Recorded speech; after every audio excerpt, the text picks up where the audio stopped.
আসসালামু আলাইকুম। কেমন আছেন সবাই? আশা করি সবাই ভালো আছেন। আলহামদুলিল্লাহ আমরাও ভালো আছি। আজকে দুপুরের পর চলে আসলাম। এই যে রাইয়ান এখানে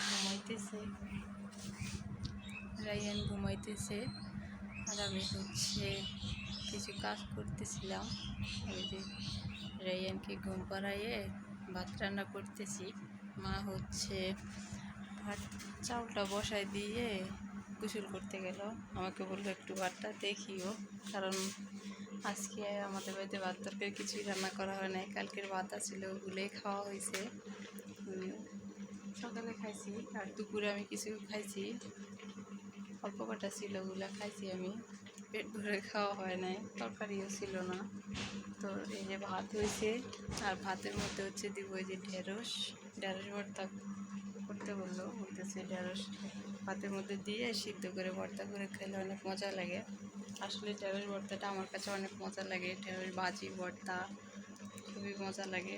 ভাত খাইতে এতটা তৃপ্তি হয়, ভাত খাই ঢেঁড়স দিয়ে, ঢেঁড়স কচুরলতি আর মাসকালের ডালটা দিয়ে ভাত খাইলে না পিছলা পিছলা লাগে, অনেক সুন্দর লাগে আমার কাছে। অবশ্য এই যে ভাত অবশ্যই পাশে হয়েছে, এটা নতুন চালের ভাত, তো ভাতটা অনেক সুন্দর হয়, খাইতে ভালোই লাগে।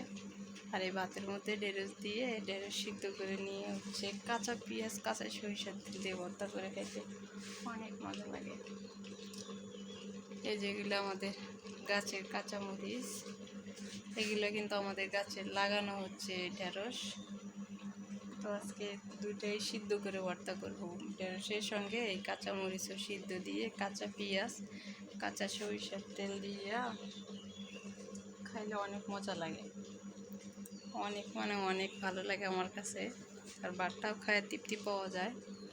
এখন দিয়ে দিব ঢেঁড়সটা ভাতের মধ্যে দেওয়া লাগে যখন ভাতের পানিটা একটু হয়ে যায়,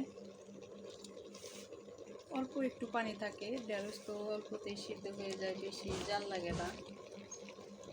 একটু পানি থাকাতে দিয়ে দিলে ভালো হয়, আর সিদ্ধ হয়ে ভালো। আর কোনো ঝামেলা নাই ঢেঁড়সের মধ্যে। ঢেঁড়স ভাজি খাইতে গেলে শুধু মরিচ পেঁয়াজ একটু তেল দিলেই হয়ে যায়। আর ভর্তা তো ভর্তাই, কিছুই লাগে না। এরকম যদি বলেন যে মরিচ পেঁয়াজ ভাজা ভর্তা করি, এটাও হবে। আবার যদি বলেন যে ঢেঁড়সের সঙ্গে সিদ্ধ দিয়ে ভর্তা করি, তাও হবে। আসলে রায়ান ঘুমাইছে দেখি আমি একটু টুকটাক করতে পারি। আর রায়ান যদি না ঘুমায় তাহলে কিছুই করতে পারি না। এ পাশে অবশ্য রায়ানের কাপড় শুকানো দেওয়া হয়েছে।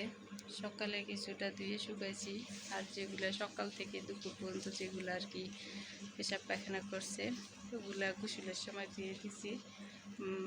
দুদিন থেকে বৃষ্টি হইতেছে, রোদ নাই, ছোটো বাচ্চা কাছে নিয়ে ঝামেলা, কাপড় চোপড় দিয়ে দিলে শুকায় না, পরে ফ্যানের বাতাসে শুকাইতে হয়। তো অনেক গল্প করলাম, যাই হোক সবাই ভালো থাকেন, সুস্থ থাকেন। আর আজকের ভিডিওটা কেমন লাগলো একটু জানায়েন। এখন থেকে নিয়মিত ভিডিও পাবেন। আল্লাহ হাফেজ।